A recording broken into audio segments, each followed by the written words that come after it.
Hello प्रिय बच्चों, हिंदी की कक्षा में आप सबका दोबारा से स्वागत है। आज की कक्षा में हम एक नए पाठ का अध्ययन करने जा रहे हैं जिसका शीर्षक है बींदा और जिसकी लेखिका है महादेवी वर्मा। आधुनिक युग की मीरा एवं हिंदी साहित्य की प्रमुख छायावादी कवियत्री के रूप में महादेवी वर्मा जानी जाती है। इनका जन्म 1907 में फर्रुखाबाद में हुआ था। इंदौर में इन्होंने अपनी प्रारंभिक शिक्षा को प्राप्त किया। तत्पश्चात यह प्रयाग विश्वविद्यालय से एमए की उपाधि प्राप्त किया।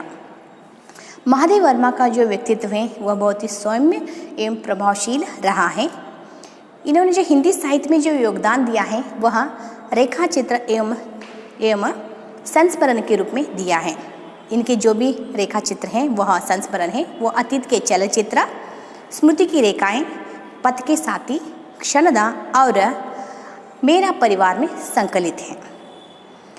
इनके यामा नामक काव्य संग्रह के ऊपर 1983 में भारतीय ज्ञानपीठ पुरस्कार से इनको सम्मानित किया गया है। रेखा चित्रों एवं संस्मरण में यह प्रवीण मानी जाती है। प्रस्तुत रेखा चित्र बींदा अतीत के चलचित्र से लिया गया है। यह एक हृदयस्पर्शी रेखा चित्र है जो संस्मरण शैली में रचा गया है। लेखिका की बचपन की सहेली बींदा इसके जीवन के दर्द भरी जो भी घटनाएं हैं या फिर उनके उसकी जीवन की जो एक दुख भरी घटनाएं हैं उसको लेखिका ने इस संस्मरण में या रेखा चित्र में उतारने का प्रयास किया है। साथ ही सौतेली माँ के द्वारा सताई गई, खिलने से पहले ही मुरझाने वाली यह निरीह बालिका महादेवी वर्मा के स्मृति पटल पर हमेशा जीवित रही है। सौतेली माँ के क्रूर व्यवहार को दर्शाने के ही उद्देश्य से इस रेखा चित्र को चयन किया गया है। इसकी कहानी को मैं आपके सामने व्यक्त करती हूँ। देखिए कहानी की शुरुआत कैसे होती है। महादेवी वर्मा एक विद्यालय की प्राचार्य हैं। इनके विद्यालय में प्रवेश लेने के लिए एक सज्जन अपनी बेटी को लेकर आते हैं। वह बेटी बहुत ही डरी हुई, सिमटी हुई, बहुत ही एक डर उसके अंदर भरा हुआ था, वह बेटी थी। लेखिका उसके प्रवेश पत्र को लेते हैं और देखते हैं उसमें उन्होंने आयु ठीक से नहीं भरा था। यह सोचकर वो उसको वापस करते हैं सज्जन को। वह पिता कहते हैं नहीं, इसको तो पिछले आषाढ़ को ही 14 साल इसने पूरे किए हैं। तब लेखिका अपनी भावी विद्यार्थिनी को बहुत ही अच्छी तरह से पहले देखती है। उस लड़की के अंदर जो प्रवेश लेने के लिए आई थी उस 9 वर्ष की बालिका की तरह सरल चंचलता उसके अंदर नहीं था और साथ ही एक 14 साल की जो किशोरी में जो सलज्ज एक उत्साह होता है, उमंग होता है, वह भी उसके अंदर निहित नहीं था। इतने में ही उस लड़की के माता के संबंध में लेखिका के मन में अलग अलग प्रश्न उभरे रहे थे। उतने में उनके पिता ने एक बात कहा कि मेरी दूसरी पत्नी है और आपको तो पता ही है। सिर्फ इतना ही वाक्य उनके पिता ने कहा। देखिए इतने ही वाक्य से ही कितने सारे अर्थ लेखिका के समझ में आ जाते हैं। मेरी पहली पत्नी मर गई है, मैंने दूसरी शादी कर लिया है और यह सौतेली माँ के साथ पलने वाली यह मेरी बेटी है। ऐसा दिखे जैसे एक सौतेली बच्चे सौतेली माँ के द्वारा किस तरह प्रताड़ित किए जाते हैं।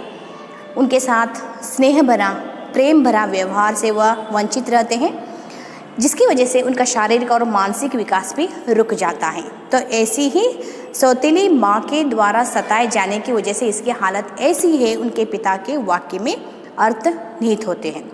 लेखिका को उनके वाक्य अधसुना करके ही 2 युगों से पूर्व अधिक समय पहले यादों में खो जाते हैं। बिंदा वहाँ एक अस्पष्ट चित्र बिंदा का उनके नज़रों में आ जाता है। बिंदा देखिए उनके बचपन की सहेली थी। वह उस समय की बाल सखी थी जब लेखिका को जीवन और मृत्यु का जो अमिट अंतर है यह तक उनको पता नहीं था। लेखिका के देखिए जब बालिका थी लेखिका बचपन में, उनके नाना जी और दादी जी गुजर चुके थे, उनका स्वर्गवास हो चुका था।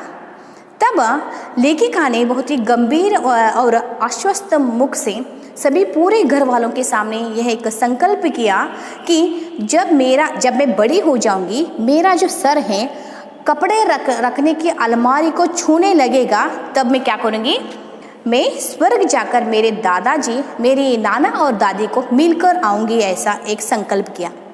उस वक्त घर के किसी भी व्यक्ति ने उनके इस पुण्य संकल्प का विरोध तक नहीं किया, मगर इसे लेखिका की समस्या का समाधान भी नहीं हो सका। उस वक्त लेखिका ने यह भी नहीं जाना, जो इंसान एक बार मर जाता है दोबारा लौटकर नहीं आता है, इस सत्य से वह वंचित रह जाती है। तो ऐसी अवस्था में छोटे छोटे छोटे छोटे बच्चों को छोड़कर मर जाने वाली बिंदा की माँ की कहानी उनके दिमाग में कहाँ जा सकती थी। मगर लेखिका को यह बात मालूम था या पता था कि माँ एक बच्चे के पालन पोषण में, उसके प्रेम के भरे व्यवहार में, वात्सल्य में, उसके बड़ा करने में कितना उनका योगदान रहता है। जैसे उन्होंने एक 2-3 उदाहरणों के जरिए माँ और बच्चों का संबंध एक दूसरे के प्रति क्या होता है उन्होंने जान लिया था। अज्ञानावस्था से उनके साथ एक सफ़ेद कुत्ती रहती थी, उसके ऊपर उसकी बहुत ही ममता भरी दृष्टि थी, मतलब उस कुतिया से वो बहुत ही प्यार करती थी, लगाव था लेखिका का।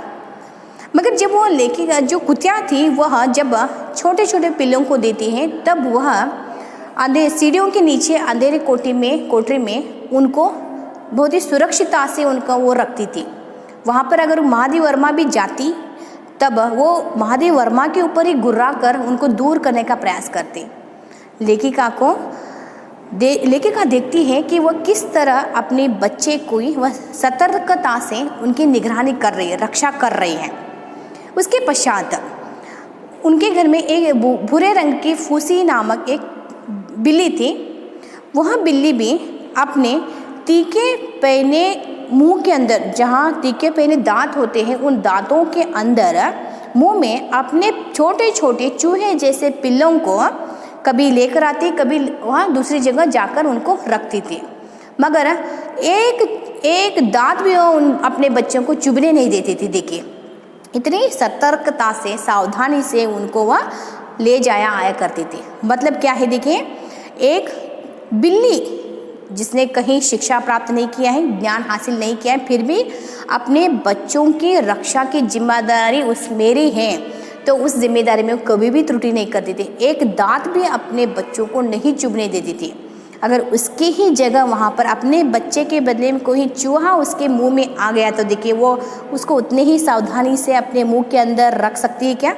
नहीं, उसको तो चबा चबा कर 1 मिनट में उनको रफा दफा कर सकती थी, मतलब खा कर ख़त्म कर देती थी।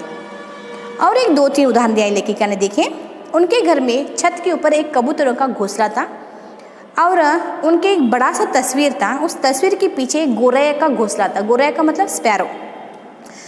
उन घोंसलों में छोटे छोटे चोंच खोलकर, मुंह खोलकर उनके बच्चों को, वो जो कबूतर है या गोरैया है, वो सावधानी से उनके मुंह के अंदर अन्न भरते थे। मतलब कीड़े मकोड़े हो या अन्न का दाना हो, उनका पेट भरने के लिए उसके अंदर सावधानी से भरे जाते थे। ये भी दृश्य लेखिका ने कई बार देखा था। और साथ ही उनके घर में एक श्यामा नामक गाय थी, जो उसके बछड़े को जब अलग किया जाता था उससे, तो वो भी जोर जोर से चिल्लाया करती, रंबा रंबा करके पूरे घर को यह दुखद समाचार सुनाया करती थी कि मेरे बछड़े को मुझसे अलग किया जा रहा है। और एक उदाहरण दिया है उन्होंने देखा था एक भिखारिन जो एक बच्चे को अपने गोद से चिपकाए, दूसरे बच्चे को अपने उंगली से थामे, घर घर जाकर वह भीख मांगती थी और जो भी भीख मिलता था अन्न रूप में वह अपने बच्चों को खिलाया करती थी। तो इन सारे उदाहरणों को देखने के पश्चात लेखिका महादेव वर्मा ने यह समझ लिया था कि यह जो सारा संसार का जो सारा कारोबार चल रहा है वो किसके लिए? वो अपने बच्चों को खिलाने, पिलाने, सुलाने, बढ़ाने, मतलब बड़ा करने के पीछे ही सारे लोग पड़े हैं। चाहे वो पशु हो, पक्षी हो, प्राणी हो, कोई भी इंसान क्यों ना हो, सारे लोग अपने बच्चों को बढ़ाने, खिलाने, पिलाने के अंदर ही उनका जीवन चल रहा है। तो इस कार्य में एक भूल या छोटी सी त्रुटि भी न होने देने का जो कार्य है, इस कार्य को माँ नामधारक जीव के ऊपर सौंपा गया था। मतलब माँ ही एक ऐसे व्यक्ति हैं जो अपने बच्चों को कभी भी कोई दुख नहीं दे सकती हैं, कोई दर्द नहीं दे सकती हैं, कोई तकलीफ़ नहीं पहुंचा सकते। उनका पेट वो किसी भी हालत में भरने के लिए सक्षम रहती हैं। तो इसीलिए माँ अपने बच्चों के लिए सारे काम करती है, उनकी रक्षा करती है, उनको बड़ा करती है, उनको प्यार करती है, उनको कोई भी कष्ट नहीं पहुंचाती। ये सारी बातें लेखिका को पता था। आगे देखिए लेखिका ने किस प्रकार कहानी को आगे बढ़ाया है। बिंदा की भी तो माँ थी जिसे सारे लोग पंडितायन चाची कहते थे और बिंदा उसको नई अम्मा कहकर पुकारती थी। वो कैसी थी देखिए, उसका वर्णन लेखिका ने किया है। वह मोटी थी, गोरी चिट्टी थी, अपनी रंगीन साड़ी को अच्छी तरह से सजा कर पहनती थी और एक सिंदूर अपनी मांग में भरती थी और उसकी जो फूले हुए गाल थे और चिपटी सी नाक थी, नीले कांच के जैसे बटन हमेशा चमकते रहते थे और आँखों में काजल लगाकर वह चारपाई के ऊपर बैठकर जो मोहन उसका भाई है, बिंदा का भाई, उसको तेल मालिश करती थी। ठीक है, हाथों में नगदार चूड़ियाँ पहनती थी और साथ ही पैरों में घुंघरूदार बिछुए पहनती थी। बिछुए मतलब पैर की जो उंगली होती है उसमें पहनने वाला एक जेवर, उसको पहनती थी। उसके ऊपर घुंघरू लगे हुए थे। ये सारे जो अलंकार हैं वह लेखिका को बहुत ही अच्छे लगते थे। उनको लगता था जैसे कोई गुड़िया हो, अलंकार करके बैठी हुई कोई गुड़िया, ऐसा उनको लगता था। ये सब तो ठीक था, उसका जो आकार है, रहने का तरीका, ये सब तो ठीक था, मगर उसका जो स्वभाव था या फिर जो उसका आवाज़ थी वह कुछ विचित्र लगता था लेखिका महादेव वर्मा का। ठीक है, सर्दी के दिनों में देखिए, सर्दी के दिनों में, जाड़े के दिनों में महादेव वर्मा को उनकी माँ बहुत ही देर तक धूप निकलने तक उनको सोने के लिए उनको छोड़ती थी। फिर बाद में जगाकर उनको गर्म पानी से हाथ मुँह धोया जाता था। फिर उनको मोज़े, जूते, ऊनी कपड़े पहनाकर सजाया जाता था, ठंड न लगे इसलिए। फिर उनको मना करने के बाद भी उनको ज़बरदस्ती गर्म दूध पिलाया जाता था। मगर बिंदा के घर में जो उनकी माँ है, नई अम्मा, सुबह ही जल्द से जल्द उसको चिल्ला कर कठोरता से उसको बहुत ही गाली देते हुए उसको उठाने का प्रयास करते थे। उसकी माँ का चिल्लाना, उसका घुर्राना महादेव वर्मा को बहुत ही बुरा लगता था। वो क्या कहकर उठाती थी देखिए, उठती है क्या आऊँ, बैल कैसे आंखें क्या निकाल रही हैं, अभागी मरती भी नहीं है, मोहन का दूध कब गर्म करके देगी, ये सारे काम कौन करेगा, जल्द से जल्द उठती है कि नहीं या आऊँ, ऐसे उसको बहुत ही कठोर शब्दों से उसको जगाने का प्रयास करते थे। तो लेखिका को बहुत ही दुख होता था। उसके जो कठोर शब्द है, उन कठोर शब्दों में जो अर्थ है लेखिका की समझ में बिल्कुल नहीं आता था। कभी कभी लेखिका महादेव वर्मा क्या करती थी, छत के ऊपर जाकर बिंदा आंगन में क्या कर रही देखने का प्रयास करते थे। तब बिंदा चौके से लेकर, रसोई घर से लेकर आंगन तक एक फिरकनी की जैसे वो लट्टू, फिरकनी मतलब एक लट्टू जो लकड़ी का खिलौना होता है, उसको रस्सी बांधकर ऐसे छोड़ते हैं, वो गोल गोल फिरता है देखिए ऐसा, वो फिरकनी जैसी इधर से उधर नाचती हुई दिखाई पड़ती थी। सारे काम जो महादेव वर्मा के लिए कभी भी संभव नहीं, वो सारे काम बिंदा अकेली क्या करती थी। इतने सारे काम करने के बावजूद भी उसको हमेशा डांट मिलती थी या गाली ही खाने को मिलती थी। बिंदा कौन कौन से काम करती थी देखिए, कभी झाड़ू लगाती थी, कभी बर्तन मांजती थी, कभी कभी वो आग जलाती थी, कभी वो आंगन में जो एक नल है, नल से पानी कलसी में लाकर घर में भरा करती थी, दूध गर्म करके अपनी माँ को देती थी, सौतेली माँ को देती थी, मोहन का जो दूध है उसको भी गर्म करके दिया जा करती थी। उसका ये सारा काम लेखिका महादेव वर्मा को बाजीगर के तमाशे जैसे प्रतीत होता था, क्योंकि उसके लिए सारे काम कभी भी संभव नहीं थे। हाँ, तो इतने सारे काम करने के पश्चात भी उसकी कौतुक की अपेक्षा, उसकी प्रशंसा के बदले में उसको डांट ही मिलती थी।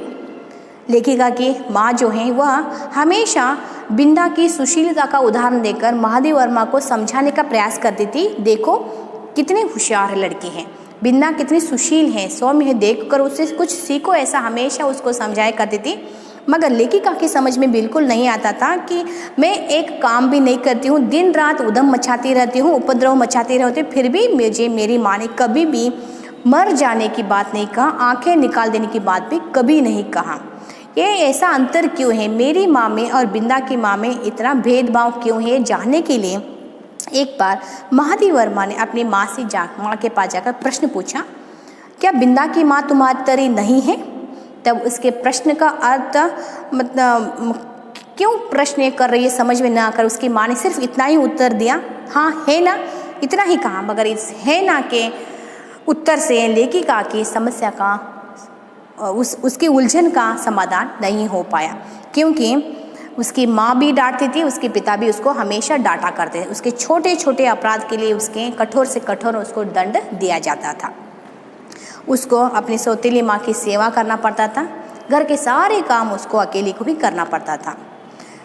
बिंदा कैसी दिखती थी इसका उन्होंने वर्णन किया है। देखिए, बिंदा लेखिका महादेव वर्मा से कुछ छोटी उम्र में वो बड़ी थी, महादेव वर्मा छोटी थी, मगर उसका जो कद है या जो उसका नाटापन है, उसके नाटेपन को देखकर ऐसा लगता था जैसे किसी ने उसके सर के ऊपर ऐसे दबाकर उसके कुछ छोटा कर दिया है, नाटा कर दिया गया, ऐसा लगता था। और उसके जो हाथ पैर हैं, उसके हाथ पैरों की हरी नसें हमेशा इतनी दुबली थी, वो दुबली पतली थी, उसके हाथ पैर के हरे रंग की नसें होती वो उभर कर दिखाई पड़ते थे और हमेशा एक डर उसके आंखों में समाया रहता था।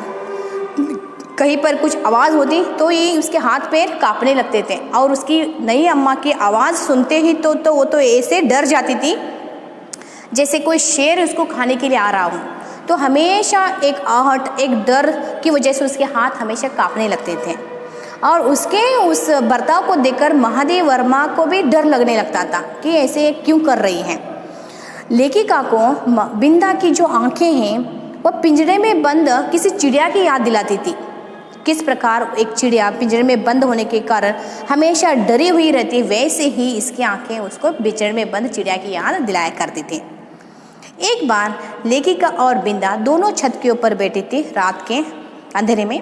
वहाँ पर एक चमकते हुए चमकीले तारे की ओर इशारा किया बिंदा ने और कहा, देखो वह रही मेरी अम्मा। तब लेखिका को बहुत ही आश्चर्य हुआ, ये ऐसा क्यों बोल रही है, उसकी अम्मा तो घर में है, पंडितन चाची। तब बिंदा ने उसको समझाया कि मेरी माँ को ईश्वर ने ऊपर बुलाया और वो ऊपर तारा बनकर अपने बच्चों को नीचे बच्चों को देखती हैं, तारा बनकर ऊपर रहते हैं और नई अम्मा सज धज कर पालकी में बैठ कर आई, वही मेरी नई अम्मा है, ऐसा वो कहती हैं। तब महादेव वर्मा को एक उपाय दिमाग में आ जाता है, तुम ऐसा करना, तुम अपनी नई अम्मा को पुरानी अम्मा कहना। अगर तुम नई अम्मा को पुरानी अम्मा कहोगी तो वो तुम्हें डांटेगी भी नहीं, तुम्हें वो मार भी नहीं सकेगी। तब बिंदा को ये उसका उपाय कुछ जचा नहीं, क्योंकि उसने अपनी माँ को खुले में लेट कर, मरने के पश्चात जो डेड बॉडी को लेकर जाते हैं खुले में लेकर जाते हुए उसने देखा था और नई अम्मा को बंद पालकी में सज धज कर बैठ कर आते हुए घर के अंदर प्रवेश करते हुए देखा। तो एक दूसरे के स्थान से पदच्युत करना सही नहीं था या कठिन था, इसलिए उसको उपाय अच्छा नहीं लगा। बिंदा की ये करुण कहानी सुनकर महादेव वर्मा के जो मन है, बाल मन, वह बहुत ही आकुल हो जाता, व्याकुल हो जाता है और वह अपनी माँ के पास जाकर कहती है, माँ तुम कभी तारा मत बनना, अगर भगवान तुम्हें कितना भी बड़ा चमकीला तारा बनाए तुम तारा मत बनना। उसकी माँ को उसके वाक्य का अर्थ तो समझ में नहीं आया। तब बिंदा महादेव वर्मा ने उनको बताया, अगर तुम तारा बनकर चली गई तो क्या होगा, बिंदा के जैसे नई अम्मा जैसी मेरे घर में भी नई अम्मा आ जाएगी, तब मेरा बिस्कुट, दूध, जलेबी सब छीन लिया जाएगा और मुझे भी बिंदा बनना पड़ेगा। बिंदा बनकर मुझे भी डांट खानी पड़ेगी, मार खानी पड़ेगी और मुझे प्यार और स्नेह से वंचित रहना पड़ेगा। तो एक बाल मन है लेखिका का, वह बाल मन भी यह समझ गया था कि अगर उसकी खुद की माँ चली जाती है, जब सौतेली माँ आती है तो सौतेली माँ के आने के पश्चात उसके जीवन में कितना बदलाव हो जाता है। इसीलिए वह उस रात को अपनी माँ का जो साड़ी का जो छोर था या जो उसके साड़ी को वो पकड़ कर ही सो पाती है, इतना डर उसके अंदर समा गया था। बिंदा के जो अपराध हैं, लेखिका को उस अपराध के बारे में उतना नहीं पता, मतलब वो अपराध कौन से करती है ये उसको अपराधों से वो अज्ञात थी। मगर पंडिताइन चाची के जो न्याय विधान है, उस न्याय विधान में मिलने वाले सारे दंडों से वह परिचित हो चुकी थी। देखिए महादेव वर्मा, बिंदा अपराध करे या न करे मगर दंड उसको अवश्य दिया जाता था। लेखिका ने देखा था घंटों बार गर्मी के जलती हुई फर्श पर उसको घंटों बार खड़ा किया हुआ उसने देखा था बिंदा को। बिंदा बेचारी अपने छोटे छोटे नन्हे पैरों को कभी एक बार एक पैर उठाती, कभी दूसरा पैर ऊपर उठाकर वह उस जलन को वह कम करने की कोशिश करती थी बिंदा। और घंटों घंटों भर रसोई में जो खंबा है उस खंबे में से उसको बांध कर रखा करती थी और एक दो दिन तक उसको खाना तक नहीं देती थी। भूख से उसका जो मुख है बहुत ही कांतिहीन हो जाता था और उससे ही वह अपने खटोले में सोते हुए भाई को, चारपाई पर सोते हुए अपनी नई अम्मा को हमेशा पंखे से हवा देने का प्रयास करते थे। मुरझाए हुए मुख से उन दोनों को हवा देने का प्रयास करते हैं। बिना अपराध के भी उसको ही दंड मिलता था। एक बार पंडित जी के थाली में एक घुंघराला मोटा सा काला बाल आ जाता है खाने के बीच में। वह पंडिताइन चाची का ही था मगर फिर भी दंड किसको मिलता है? बिंदा को ही दंड मिलता है। वह देखिए क्या करती है उसकी नई अम्मा उसके साथ। बिंदा के जो बाल थे, वह बिंदा के छोटे छोटे हाथ थे, वह उसको अच्छी तरह से नहीं धो सकती थी, तेल भी नहीं लगा सकती थी। फिर भी वो अपने स्वाभाविक भूरे रंग के कारण बहुत ही कोमल और बहुत ही सुंदर थे उसके बाल, बहुत ही घने बाल थे। तो मगर उसकी नई अम्मा ने क्या किया, कैंची लेकर उसके सारे बालों को काट कर उसको कूड़े के ढेर पर फेंक दिया। बिंदा के बाल को काटते हुए लेखिका रो रही थी, खुद उसके काटते हुए बाल को देखकर रो रही थी, उसके आंखों में आंसू आ रहे थे मगर बिंदा कुछ नहीं बोल रही थी। वो चुपचाप उसके सामने ऐसे बैठी थी जैसे मेरा सर, मेरे बाल मेरे माँ के हैं, वो जो करना चाहते हैं करे, ऐसा सोचकर चुपचाप बैठे थे। इस दंड को वह भुगतते हुए बैठ गई थी, उसने जरा भी कुछ नहीं कहा। और एक घटना को लेखिका ने यहाँ बताने का प्रयास किया है। एक दिन चूल्हे पर दूध रखा था, वो उफन कर नीचे गिर रहा था। बिंदा के जो नन्हे नन्हे हाथ हैं उस पतीली को नीचे उतारते हैं मगर उतारते वक्त उसके नन्हे हाथों से वह दूध की जो पतीली वह नीचे गिर जाते हैं और खोलता हुआ दूध उसके पैर पर गिर पड़ता है। बिंदा के पैर जल जाते हैं मगर वह जले हुए पैरों को वह लेकर महादेव वर्मा के पास आती है और उसके ठंडे हाथ को लेकर अपने जोर जोर से धड़कते हुए हृदय से लगाकर मुझे कहीं छिपाओ ऐसा वह उसको रिक्वेस्ट करने लगती हैं। लेखिका की समझ में नहीं आ रहा था यह क्यों अपनी माँ के पास जाकर इसके ऊपर मरहम नहीं लगा रही है, क्यों मुझे कहीं छुपाने के लिए बोल रही हैं। तब इतने में क्या हो जाता है, पंडिताइन चाची को जोर जोर से चिल्लाते हुए उनके घर में प्रवेश कर रही थी। लेखिका उसको अपने घर के अंदर लेकर आती है, माँ के कमरे में नहीं ले जाती है और दूसरे किसी कमरे में भी अभी ले ही जाने वाली दिते में उसका पंडिताइन चाची का जो स्वर है उच्चतर होता आ रहा था। उसकी ध्वनि सुनकर दोनों डर जाती हैं और छुपने के लिए इधर उधर भाग रही थी। तब वह एक घास रखने की कोठरी में जाकर छुप जाती हैं। कोठरी में घास रखा गया था, गाय को डालने वाला, अंधेरा था। लेखिका को घास की पत्तियां चुभ रही थी मगर बिंदा ऐसे ही बैठी थी अपने जले हुए पैरों को उन घास के अंदर रखकर जैसे कोई ये रेशम का बिछोना हो, उसको सुख दे रहा हो, आनंद दे रहा हो, ऐसे उसमें छिपाकर वो आराम से बैठ गई थी। जब सुबह हो जाती है, महादेव वर्मा दोनों सो जाते हैं। सुबह हो जाती है, उनके घर का नौकर गोपी घास लेने के लिए जब आ जाता है तब उन दोनों लड़कियों को देखकर उनको बाहर लेकर आता है। उसकी बिंदा की दशा को देखकर महादेव वर्मा की जो माँ है वह उसके जले हुए पैरों के ऊपर तिल का तेल और चूने का पानी लगाती है और बहुत ही प्यार से उसको घर भेज कर आती है। घर जाकर उसकी नई माँ ने उसकी क्या हालत किया होगा, उसको क्या दंड दिया होगा, यह लेखिका सोच भी नहीं सकती थी क्योंकि लेखिका महादेव वर्मा को यह पता था कि उनके जो पंडिताइन चाची का जो न्यायालय वहाँ क्षमा नहीं था, माफ़ी बिल्कुल नहीं था और अपील का अधिकार भी नहीं था, अपील भी नहीं कर सकती थे बेचारी, वह सिर्फ दंड ही वहाँ पर उसको दिया जाता था। यह हुई। उसके पश्चात देखिए कुछ दिनों के पश्चात महादेव वर्मा ने आंगन में बिंदा को काम करते हुए नहीं देखा। तब लेखिका सोच रही थी कि बिंदा क्या कर रही है, कैसी है। मगर लेखिका महादेव वर्मा की जो माँ है वह हमेशा उसके घर जाती थी, बिंदा के घर, उसको सेब अंगूर देकर उसको मिलकर आती थी। बहुत पूछताछ करने के पश्चात उनके घर की जो नौकरानी है, महादेव वर्मा के घर की नौकरानी रुखिया, उसको पूछने के पश्चात बिंदा का क्या हाल है, तब उसने बताया उनके घर महारानी आई है। तब महादेव वर्मा को पता नहीं कि महारानी क्या है। तब उसने कहा क्या वो महारानी मुझसे नहीं मिलेंगी क्या, ऐसा पूछा। तो वो रुखिया मुंह में कपड़ा ठूसकर हंसी रोकने का प्रयास करती है। उसको पता नहीं था महारानी मतलब एक रोग है जो बिंदा को लगा हुआ था। बिंदा को चेचक रोग हुआ था, स्मॉल पॉक्स, जिसकी वजह से उसकी माँ ने क्या किया था, उसको नीचे के खंड में अकेला छोड़ दिया था मरने के लिए। न उसकी कोई व्यवस्था कर रहे थे, न उसकी देखभाल कर रहे थे, न उसका कोई ट्रीटमेंट भी कर रहे थे। उसको अकेला मरने के लिए छोड़कर अपने पति और बच्चे के साथ ऊपर के खंड में रहने के लिए वह उसको नीचे छोड़कर गए थे। दोपहर में सबकी आंखें बचाकर एक दिन महादेव वर्मा क्या करती हैं, बिंदा के घर जाती है उसको मिलकर आने के लिए। तब वहाँ जाकर बिंदा की हालत को देखकर महादेव वर्मा आश्चर्यचकित हो जाती हैं, क्योंकि जो बिंदा है अकेली खाट के ऊपर पड़ी हुई थी। उसकी आंखें गड्ढे से धस गए थे। मुख के ऊपर बहुत सारे दाने उभर आए थे और उसका चेहरा न जाने कैसे हो गया था।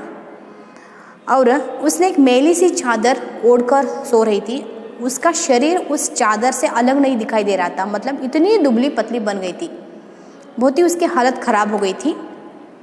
डॉक्टर, दवाइयाँ, औषध पानी जो भी होता है, या फिर फल, या फिर सर के ऊपर हाथ फेरने वाली माँ अपनी बेटी के चिंता में इधर उधर टहलते हुए पिता को उसने हमेशा अपनी बीमारी की अवस्था में देखा था। मगर यहाँ पर किसी को भी न देखकर उसको बीमारी भी ऐसी होती है पहली बार महादेव वर्मा ने महसूस किया।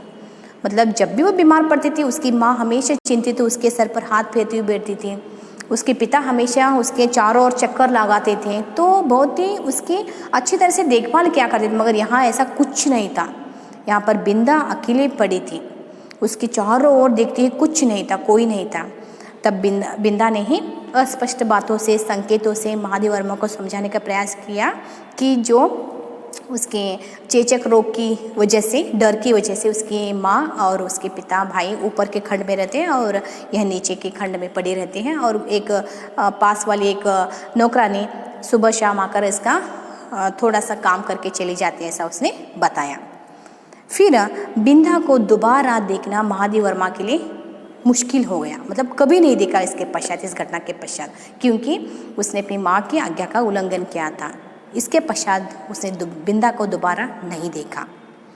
एक दिन उनकी माँ रामायण पढ़ते हुए बैठी थी। तब रुखिया आकर उसके कान में कुछ बोलती हैं।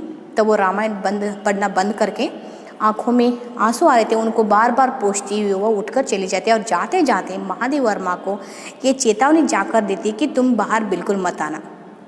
तब बाहर झाँक कर उसको देखना पड़ता है, मतलब खिड़की में, दरवाजे से वो झाँक कर देखती है क्या हो रहा है। रुखिया तो इस वक्त महादेव वर्मा के लिए त्रिकाल जैसी के समान लग रही थी, मतलब भूतकाल, वर्तमान काल, भविष्य काल की पूरी जानकारी रखने वाली है। मगर उसको रिक्वेस्ट करना, अनुनय विनय करना इसके स्वाभिमान के लिए मतलब चोट लगने जैसा था, इसलिए उसने उसको कुछ भी नहीं पूछा, रुखिया से कुछ भी नहीं पूछा। खुद ही खिड़की से जाकर देखा तो महादेव वर्मा को वहाँ पर बिंदा के घर के दरवाजे पर बहुत सारे लोगों की भीड़ इकट्ठा हुई देखती है। तब लेखिका ने अंदाज़ा लगाया कि इतनी भीड़ कब इकट्ठा होती है, शादी या बारात के समय में इतने सारे लोग इकट्ठा होते हैं। इसके दिमाग में तरह तरह के प्रश्न आते हैं महादेव वर्मा के। सोचती हैं क्या बिंदा के घर में शादी हो रही है, किसका विवाह हो रहा है। अगर पंडिता चाची मरकर तारा बनेगी तभी पंडित जी दोबारा शादी करेंगे, वो तो अभी जीवित हैं। और मोहन तो बैठ भी नहीं सकता है, उसकी शादी तो नहीं हो सकती है। फिर कौन बचा उनके घर में, बिंदा। तो बिंदा की शादी हो रही क्या, और उसने मुझे बताया तक नहीं, बुलाया तक नहीं। तो उसको बहुत ही दुख होता है, बिंदा ने मुझे अपनी शादी में इनवाइट भी नहीं किया। तब ये भी महादेव वर्मा भी कसम लेती है, अपनी सारे जो खेलने वाली गुड़िया होती है बच्चों की, उन गुड़िया की कसम खाती है, मैं भी मेरे किसी भी घर के फंक्शन में या शादी में या शुभ जो भी फंक्शन होते हैं, कार्य होते हैं, उनमें किसी भी कार्य में बिंदा को नहीं बुलाऊंगी, वैसा वो प्रतिज्ञा लेती हैं। उसके पश्चात बहुत दिन गुजर जाते हैं। महादेव वर्मा बिंदा को नहीं देख पाती हैं और न देखने के कारण वो अपनी माँ से एक बार पूछती हैं, माँ क्या बिंदा अपने ससुराल से अभी तक मायके नहीं आई है क्या? क्यों नहीं आई? ऐसा प्रश्न पूछने पर उसकी माँ ने बताया, नहीं बेटा, वह तो ससुराल नहीं, अपने आकाशवासिनी माँ के पास चली गई है। मतलब अपनी माँ के पास वो भी मरकर चली गई। ये जब बात सुनती है तो उसका जो एक बाल मन था उसको बहुत ठेस लगती है। महादेव वर्मा को बहुत ही दुख होता है। उस दिन से महादेव वर्मा एक बड़े से चमकीले तारे के आसपास एक छोटे से चमकते हुए नन्हे से तारे में बिंदा को ढूंढने का प्रयास करती हैं। लेखिका महादेव वर्मा ने यह अंत में बताया कि तब से आज तक कितना समय बीत चुका है, मगर बिंदा और उसकी नई अम्मा की जो कहानी है वो अभी तक समाप्त नहीं हुई है और कभी हो भी सकती है, यह भी पता नहीं। कहानी यहाँ समाप्त किया है उन्होंने। यहाँ पर देखिए, बिंदा मर जाती है अपनी सौतेली माँ के क्रूर व्यवहार से, उसके दंड से, उसके व्यवहार से पीड़ित होकर वह अपनी जान दे देती है। यहाँ पर लेखिका को ऐसा लगता है कि स्त्री एक ही है, मगर उसके अलग अलग इस प्रकार के रूप क्यों हैं? वह जो प्यार अपने बच्चों को दे सकती है वह सौतेली बच्चों को क्यों नहीं दे सकती है? सिर्फ ये अकेली बिंदा नहीं है इस समाज में, इतने अनेकों बिंदाएं समाज में हैं जो आज भी अपनी सौतेली माँ के बुरे व्यवहार से सताए जा रहे हैं, मर रहे हैं, अपने जीवन को खो रहे हैं। तो भविष्य में ऐसी बिंदाओं को बचाना ही, मतलब बचा तो नहीं सकती हैं, मगर एक स्त्री के मन में ऐसी बुरी भावनाओं को तो निकाल सकती हैं। हाँ, इस प्रकार के विचारों को उन्होंने बिंदा के ज़रिए, उसकी सौतेली माँ के ज़रिए समाज के सामने रखने का प्रयास किया है कि बच्चे भगवान का रूप होते हैं, चाहे वह अपने हों या पराए हों। उनके साथ उनके कोमल हृदय को ठेस न पहुंचाकर उसको प्यार से, उनको स्नेह से, वात्सल से बड़ा किया जाए तो वह आगे चलकर एक अच्छे प्रजा बन सकते हैं, ऐसा उनका मानना है। मेरे ख्याल से आपको यह पाठ समझ में आ गया है। अगले कक्षा में हम एक नए पाठ का अध्ययन करेंगे। धन्यवाद बच्चों।